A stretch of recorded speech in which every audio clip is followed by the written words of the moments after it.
Ce qui arrive aujourd'hui aux deux peuples frères du Bénin et du Niger devrait être perçu comme un simple accident de parcours que nous devons, dans la transparence et la confiance mutuelle, transcender et résoudre au plus vite pour relancer la coopération entre les deux pays qui ont inséparablement un destin lié. Il ne s'agit pas de trouver un plus fort, un plus intelligent ou celui qui a raison. C'est le défi actuel de notre parcours commun en tant que peuple, voisins et frères.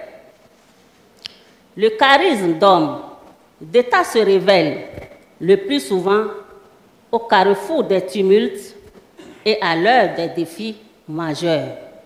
Nous y voilà.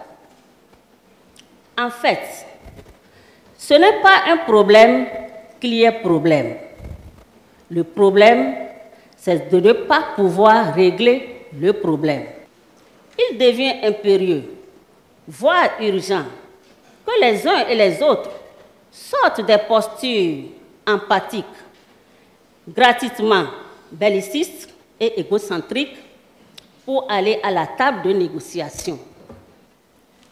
Depuis hier, notre pays a levé l'embargo sur l'embarquement du pétrole nigérien et ceci prouve notre volonté de ne pas pourrir davantage la situation.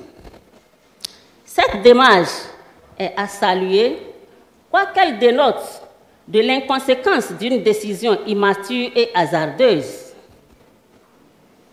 Ce rétropédalage, même s'il faut souhaiter que les autorités nigériennes y voient un appel de pied au dialogue, révèle un flottement diplomatique et affaiblit quelque peu l'image de notre pays.